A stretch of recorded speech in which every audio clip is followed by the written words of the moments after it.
दुमका व्यवहार न्यायालय के एमपी एमएलए की विशेष अदालत में कांग्रेस के पोड़ाहाट विधायक प्रदीप यादव और पूर्व भाजपा विधायक रणधीर सिंह समेत और आरोपी न्यायालय में पेश हुए, जहां विशेष न्यायाधीश सह एसडीएम शहीद चौधरी की अदालत ने कांग्रेस विधायक दल के नेता प्रदीप यादव को भदवी की धारा 225 के तहत 1 साल की सजा सुनाई। वहीं बचाव पक्ष के अधिवक्ता ने प्रोविजनल जमानत का आवेदन दिया, जिसे न्यायालय ने 10,000 के 2 मुचलकों पर स्वीकार करते हुए विधायक प्रदीप यादव को जमानत दी है।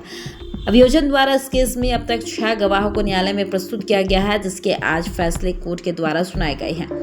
यहाँ बता दें, मामला 15 दिसंबर 2010 का है, जब देवघर में सुखाड़ क्षेत्र घोषित करने की मांग को लेकर तत्कालीन झारखंड विकास मोर्चा पार्टी के विधायक प्रदीप यादव और पूर्व मंत्री रणधीर सिंह के नेतृत्व में आंदोलन किया गया था, जिसमें समाहरणालय के घेराव के बाद पुलिस द्वारा केकेएम स्टेडियम में कार्यकर्ताओं को हिरासत में लिया गया था, जिसके बाद प्रदीप यादव रणधीर सहित कुल 16 लोगों पर नगर थाना में 363/2010 के तहत मामला दर्ज किया गया था। इस मामले में दंडाधिकारी के रूप में उस वक्त तैनात सूचक श्रम प्रवर्तन पदाधिकारी सुधीर कुमार मोदी ने लोक संपत्ति अधिनियम के तहत प्राथमिकी दर्ज करवाया था, जिसमें कोर्ट ने आज अहम फैसला सुनाते हुए विधायक प्रदीप यादव को धारा 225 के तहत दोषी पाते हुए 1 साल की सजा सुनाई।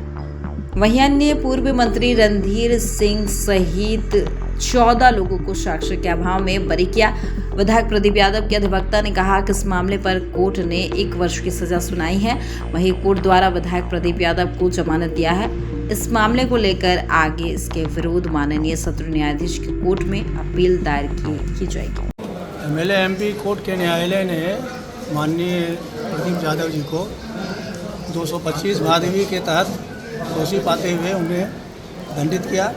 1 साल की साधारण कारावास की सज़ा सुनाई है, जिसके विरुद्ध माननीय सत्र न्यायाधीश दुमका के यहाँ अपील दायर की जाएगी। क्या दोषी, किस बिंदु पर दोषी पाया गया? ये कहा उसमें दोषी ये धारा जो है कि गिरफ्तार व्यक्ति को छुड़ा कर ले गए।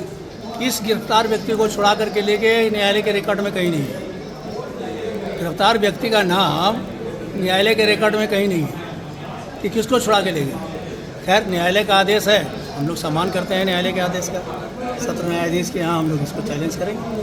कोर्ट में हुआ वो क्या पूरा आया बात? देखिए, 2010 में देवघर में सुखाड़ संबंधित और कुछ योजना संबंधित एग्जीक्यूट नहीं होने की वजह से जेबीएम के कुछ कार्यकर्ताओं ने उस समय एक विरोध प्रदर्शन किया था, जो समाहरणालय और केके स्टेडियम में हुआ।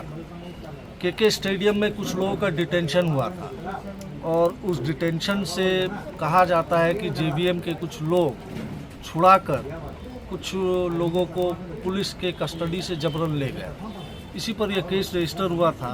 तो बस 2010 में देवघर नगर कांड संख्या 363/2010, इसका जीआर केस नंबर 84/2022 था, जो सेक्शन 224, 225, 143, 149, 353 और 341 में दर्ज हुआ। इसमें कुल 18 अभियुक्त थे, जिसमें एक प्रमोद विद्यार्थी जी का रिहाई पूर्व में ही हो चुका था। एक अभियुक्त की मृत्यु हो गई थी और कुल 16 अभियुक्त अभी ट्रायल फेस कर रहे थे, जिसमें मैं रिप्रेजेंट कर रहा था कुल 14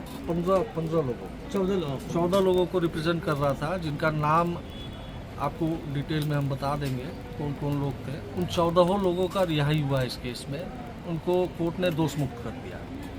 ये 2010 में झारखंड विकास मोर्चा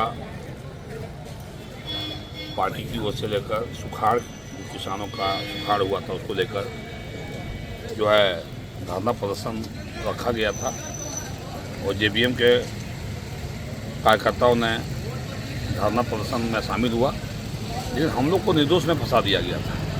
हम लोग पूरी तरह से निर्दोष थे और माननीय न्यायालय ने आज हम सभी को रिहा किए और दूध का दूध और पानी का पानी हुआ। और हम लोग शुरू से निर्दोष थे। हम लोग को आशा था कि हम लोग को माननीय न्यायालय न्याय देंगे और हम लोग को न्याय मिला। राहत हम लोग महसूस कर रहे हैं, हम लोग को रिहाई।